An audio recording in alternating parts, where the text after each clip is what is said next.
Este es un programa de filosofía por televisión. Ustedes se preguntaron por qué estamos aquí. Yo existo porque pienso. El hombre piensa. Es el lugar en el cual todos los saberes son pensados. Descartes es un héroe del pensamiento. Es difícil enfrentar las grandes Es un cuestiones. libro de Jean-Paul Sartre, Crítica de la razón de Hegel. Esta es la historia de la filosofía de Hegel. Eterno. La filosofía es la totalidad de lo real, porque piensa. La totalidad de lo real. Encuentro 11. Nietzsche. Vida y voluntad de poder. ¿Cuál es el punto de partida que propone Nietzsche? ¿Cuál es el origen de los valores? ¿Quién ha creado lo bueno? ¿Qué relación existe entre el pensamiento de Nietzsche y la tardía unificación de Alemania?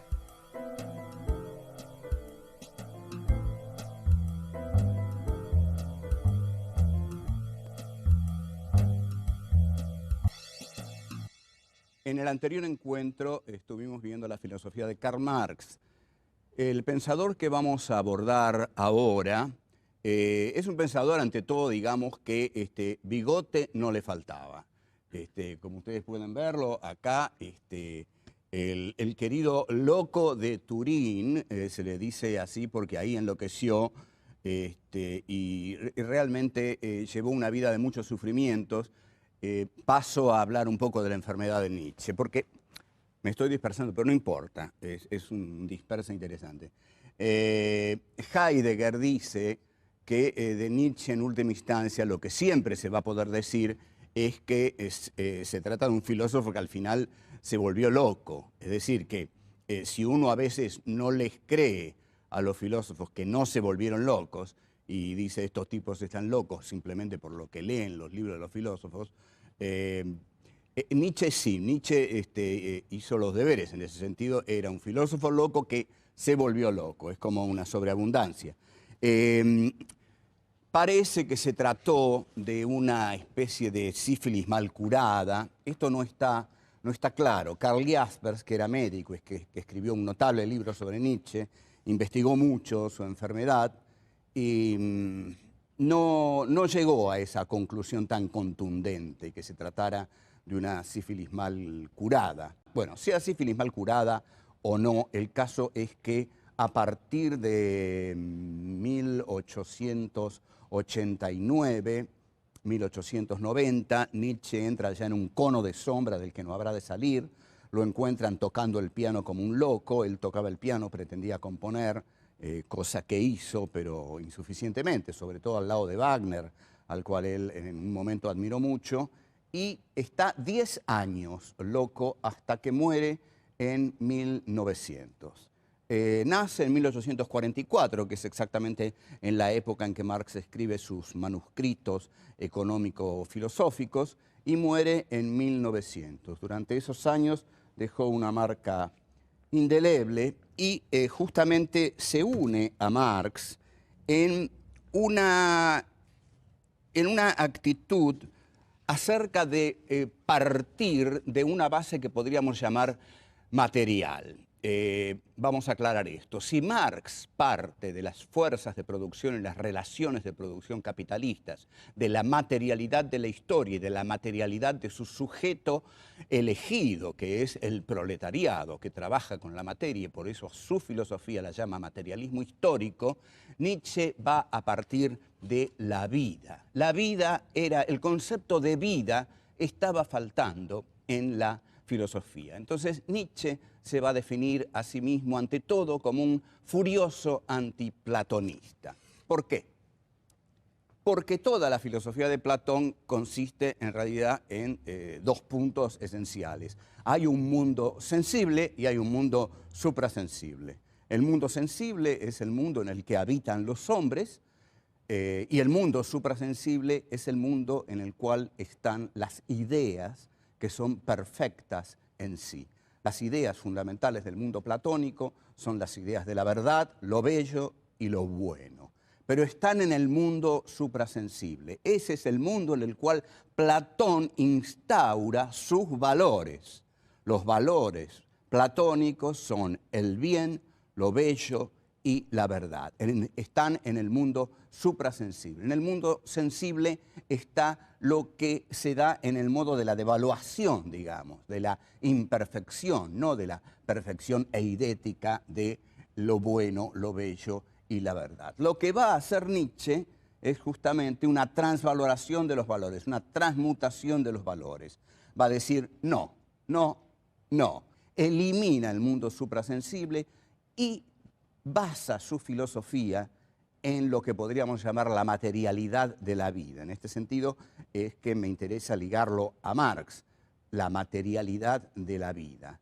La vida es el concepto esencial en la filosofía de Nietzsche. Pero la vida en Nietzsche tiene sus características, que son las siguientes. La vida es devenir. La vida deviene porque la voluntad de poder es el eje dinámico de la vida. Al ser la voluntad de poder el eje dinámico de la vida deviene. Este devenir de la vida es el devenir de la voluntad de poder. ¿A dónde apunta la voluntad de poder? La voluntad de poder apunta a encarnarse en un tipo especial de hombre que Nietzsche va a describir minuciosa y obsesivamente. Un tipo especial de hombre al que Nietzsche llama el transhombre o el suprahombre o el superhombre. La palabra alemana es Übermensch y es aquel punto al que Nietzsche aspira llegar. De este modo, Nietzsche va a definir al hombre como una cuerda tendida entre la bestia y el superhombre. Y bajo esa cuerda lo que hay es un abismo.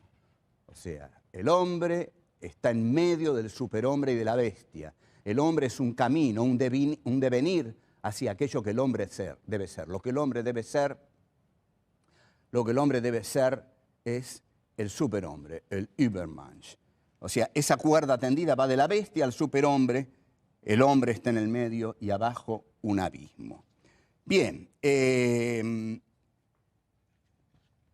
yo voy a tomar uno de los textos de Nietzsche más duros. Es decir, acá no nos vamos a andar con vueltas y vamos a tomar el más duro, el más despiadado, el más estremecedor. Es una palabra de Norberto Bobbio, que no es un brillante lector de Nietzsche, pero que no lo conoce mal y lo rechaza porque dice que hay muchos de sus textos que le resultan demasiado estremecedores. También se define a Nietzsche como alguien que piensa a martillazos, es decir, que piensa con ideas duras, frases duras, y esto es lo que Nietzsche llama pensar a martillazos. Vamos a ver en el comienzo del Anticristo, por ejemplo, cuando Nietzsche elige la guerra en lugar de la paz, cuando Nietzsche elige el odio en lugar del amor, y hasta cuando Nietzsche dice, no me importa que mueran los débiles, al contrario, hay que ayudarlos a morir. Texto que sí es estremecedor porque para muchos está ahí el germen de la eutanasia nacionalsocialista.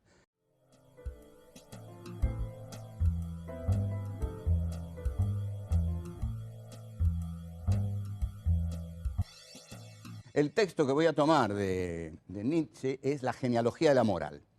La genealogía de la moral es un texto, por supuesto, que trata de los valores morales, que es algo que pareciera como que todos tenemos resuelto, que todos sabemos qué es la moral. Pero Nietzsche va a pensar por moral algo bastante distinto a lo que eso que él llama la burguesía, los lectores de periódicos, esa gente común que odiaba el alemán cotidiano, odiado furibundamente por Nietzsche, el incapaz de llegar a los extremos, el incapaz de arriesgarse, el incapaz de acercarse a la locura, a lo dionisíaco, ya vamos a ver qué es esto, ese hombre totalmente apolíneo, es decir, totalmente racional, totalmente diseñado, totalmente trazado por la sociedad burguesa a la que pertenece, es el hombre del cual Nietzsche va a abominar. Ese hombre no es el que va precisamente a encarnar la moral que Nietzsche va a diseñar en su libro La genealogía de la moral. La palabra genealogía funciona aquí como en tanto búsqueda de los orígenes, ¿no? La genealogía es ir en búsqueda de los orígenes. ¿Qué sería entonces una genealogía de la moral? Una genealogía de la moral es ir en búsqueda de los orígenes de la moral. ¿Cómo nacieron las palabras que dan estructura al pensamiento moral de la sociedad burguesa del siglo XIX, que es la de Nietzsche? Bueno, eso es ir precisamente en búsqueda de las fuentes. En esa búsqueda de las fuentes, Nietzsche cuenta, en el preciso inicio de este libro, Nietzsche cuenta que a los 13 años se preguntó por el problema del mal. Es una buena edad para preguntarse por el problema del mal, y en cualquier otra edad que usted o yo nos preguntemos por el problema del mal, no lo vamos a poder solucionar, el problema del mal. Lo único que sabemos es que el mal está en todas partes y hasta diríamos que es el protagonista de la historia, pero el origen del mal es realmente difícil de decidir, aún apelando a los relatos de la Biblia, ¿no?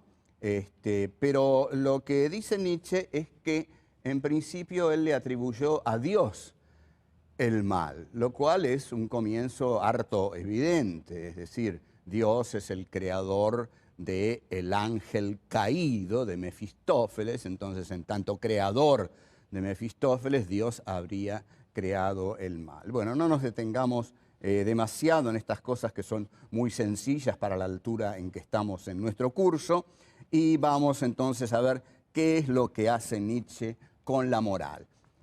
Nietzsche odia al cristianismo, detesta al cristianismo. Su libro se llama El Anticristo, es el anticristianismo. ¿Qué es lo que detesta en el cristianismo? Detesta la blandura, detesta la compasión, detesta la piedad, detesta el ascetismo, detesta los valores sacerdotales. Es un tipo Nietzsche que exuda vida, exuda vitalidad, dionisismo. Les debo la aclaración de dionisismo, que es fundamental para todo esto. Pero bueno, se vuelve furibundamente contra los valores cristianos. Los valores cristianos son, por supuesto, como dije, la compasión, la moral cristiana. Para él son valores blandos. Hay que buscar valores duros, y los valores duros los va a buscar en el medio de los hombres duros. Los hombres duros para Nietzsche son los guerreros. Los guerreros también van a ser los aristócratas. Entonces, Nietzsche viene en busca de la posibilidad, que cree muy cierta, de instaurar otros valores basados en otros principios. Los valores que viene a instaurar, primero, ante todo, va a buscar su genealogía, va a buscar el origen de esos valores. Si nosotros habíamos visto que en Platón había un mundo suprasensible, Nietzsche no va a buscar los valores en el mundo suprasensible, sino que lo va a buscar en el mundo sensible, sanguíneo, brutal, casi en el mundo de las aves de rapiña, en el mundo de los guerreros. Entonces, lo que va a decir es que la palabra bueno existe porque desde los griegos los aristócratas se dieron a sí mismos la capacidad de nombrarse los veraces. La aristocracia griega se designaba a sí misma como los veraces. ¿Quiénes son los veraces? Los veraces son aquellos cuya palabra es la verdad. Cuando la aristocracia griega decía algo, esa era la verdad. De modo que ya tenemos cuál es la fuente nutricia de la verdad. Es el aristocraticismo griego.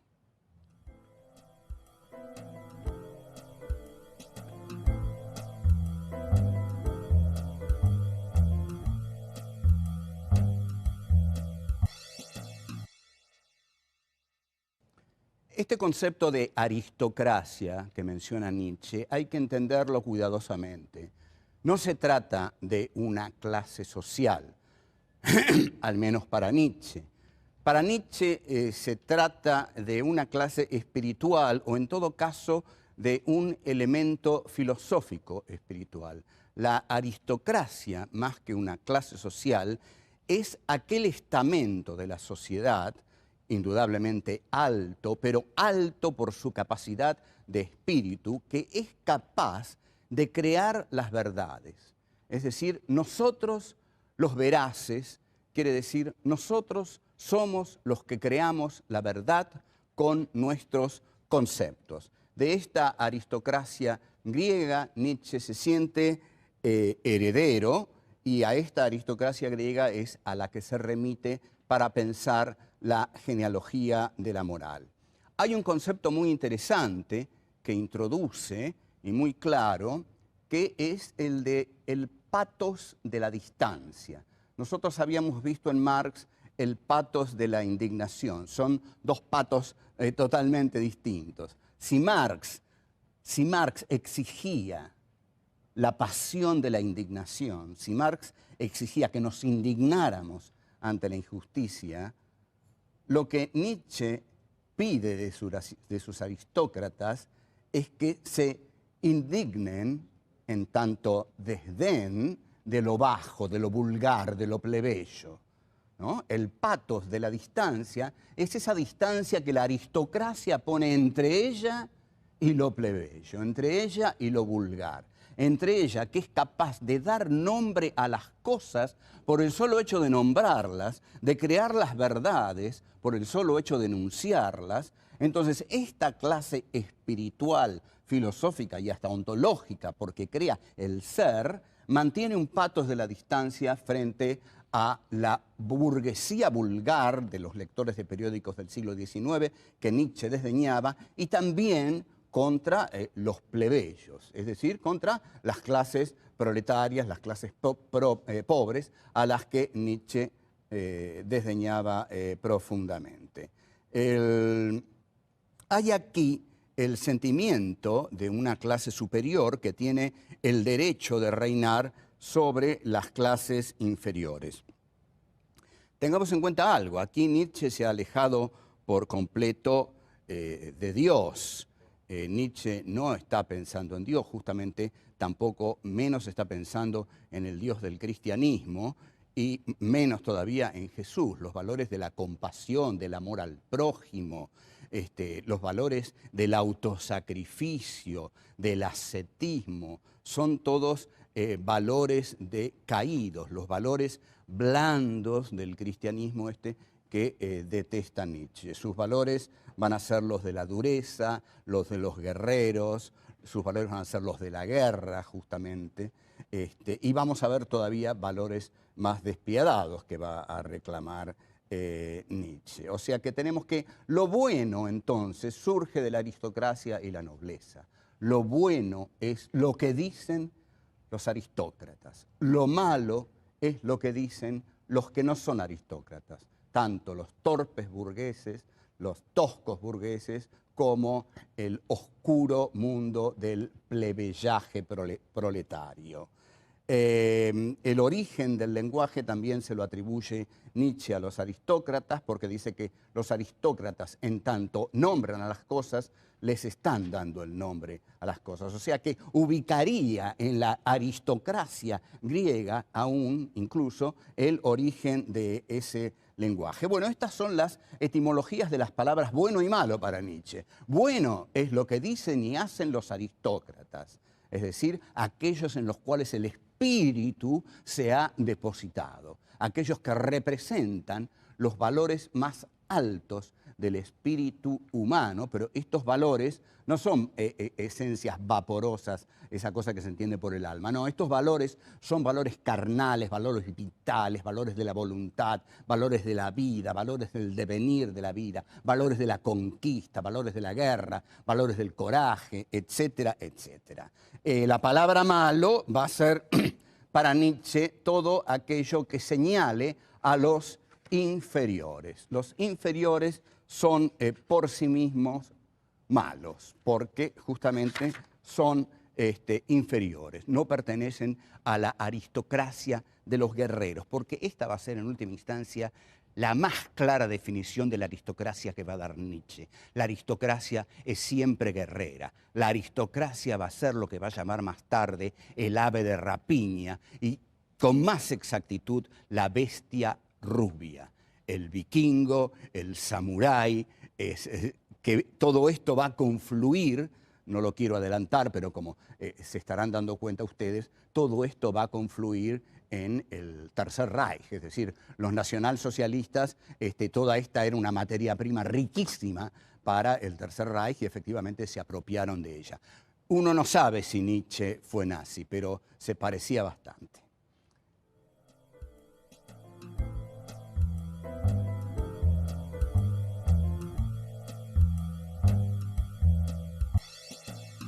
Si bien Nietzsche fue un pensador solitario, porque claro, el tipo que piensa estas cosas no está muy acompañado, porque si yo salgo a la mañana, digamos, voy a poner un ejemplo medio vulgar, digamos, de estas cosas, voy a hacer una especie de sanata sabateriana, digamos, como para que, yo qué sé, no critiquen mucho de que esto es abstruso y que no se entiende. Pero va, digamos, Nietzsche sale una mañana, se encuentra con un burgués leyendo el periódico y le dice, mire, usted es un burgués decadente, de una sociedad decadente, no tiene valores morales fuertes, usted no representa en nada el espíritu de los verdaderos guerreros que hicieron la grandeza de Alemania, y uno así no tiene muchos amigos.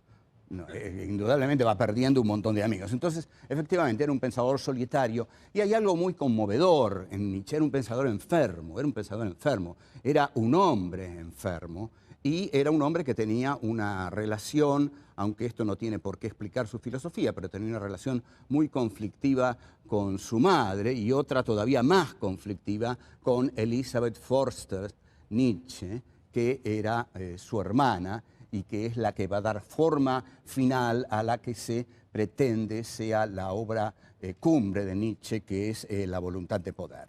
Bueno, si bien Nietzsche era un hombre solitario, su pensamiento lo vamos a situar históricamente, porque Nietzsche, lo quiera o no cualquiera de los filósofos que nosotros hemos abordado en estos encuentros, todos ellos estaban en medio de una historia. Todos ellos habían nacido en medio de una coyuntura histórica que los había determinado. No que los había determinado en la modalidad del determinismo inapelable. No, todos fueron libres, pensaron libremente, superaron el entorno de su tiempo.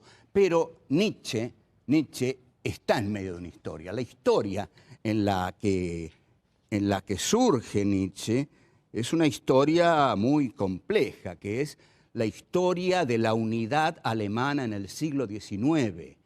Atención aquí, porque la tardía unidad de Alemania en el siglo XIX determina las dos guerras mundiales del siglo XX. Esto es gravísimo, entonces lo tenemos que entender bien. Alemania es una de las últimas naciones europeas que realiza su unidad. La realiza con el canciller de hierro, Bismarck, y con el Kaiser Guillermo, la consolida con la guerra franco-prusiana de 1871, donde Prusia gana la guerra y desde Prusia se gesta la unidad de Alemania. En esa guerra prusiana, Nietzsche fue como enfermero, actuó un tiempo solamente y lo mandaron a su casa, pero en una carta a un amigo militar, Nietzsche habló de la grandeza de Alemania, de la grandeza guerrera de Alemania en esa guerra contra Francia, y se mostró orgulloso de las hazañas guerreras del ejército alemán. Esto lo vamos a retomar y lo vamos a ver. ¿Qué importancia tiene? Pero por ahora estamos en esto. Alemania llega tarde a su unidad nacional.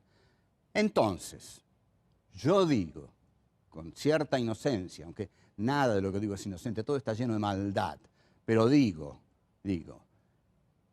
el filósofo de la voluntad de poder no tendrá algo que ver con una nación que llega tardíamente a su unidad. y que cuando llega a su unidad todos los territorios ya han sido conquistados por los otros imperialismos, y llega a esa unidad y tiene que rediscutir la organización que tiene el mundo y que tiene que guerrear para ampliar su espacio vital. Entonces, esa nación no necesita una voluntad guerrera, esa nación no necesita una voluntad de poder, sí, la necesita, y tiene a su filósofo, Friedrich Nietzsche, que va a ser el filósofo de la voluntad de poder. Entonces, yo diría y digo que Nietzsche es el filósofo de la unidad alemana a través del concepto de la voluntad de poder que esta unidad alemana tiene que instrumentar para rediscutir el reparto imperialista del mundo. Nietzsche se caracteriza entonces por pertenecer a esta Alemania que llega tarde a la repartición de un mundo en el cual digamos, una repartija que Alemania va a tener que discutir, ¿no? Y que va a discutir porque dice nosotros necesitamos más, porque nuestra voluntad de poder nos lo pide. Las diferencias con Marx para mí, contrariamente a algunos otros teóricos que quieren acercar a Nietzsche a Marx, son decisivas. Nietzsche es un filósofo que odia al socialismo, pero ese proletariado en el que Marx cree ver por primera vez la dictadura del proletariado, al proletariado en armas, al proletariado luchando por su propia emancipación, para Nietzsche va a ser una rebelión de los esclavos, una rebelión de los plebeyos, una rebelión contra el orden natural que la burguesía debe tener, que Alemania debe tener y que la aristocracia debe cerrar, digamos. Ahora, este desacuerdo es muy profundo. Si bien Marx parte como materialidad de las clases sociales, de las relaciones de producción y de las fuerzas productivas, y Nietzsche de la vida, las diferencias entre uno y otro son enormes y se ven sobre todo en la cuestión de la Comuna de París. Para Marx, la Comuna de París era la lucha por la liberación de la clase obrera. Para Nietzsche, la Comuna de París era la insubordinación insolente del pueblo bajo, de los plebeyos. Seguimos en otro encuentro.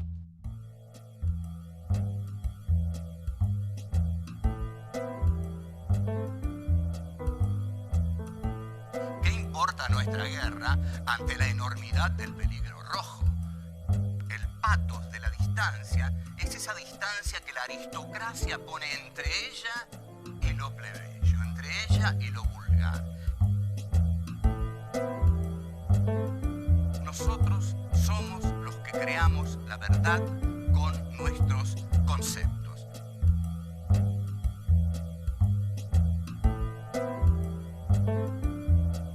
Cuando la aristocracia griega decía algo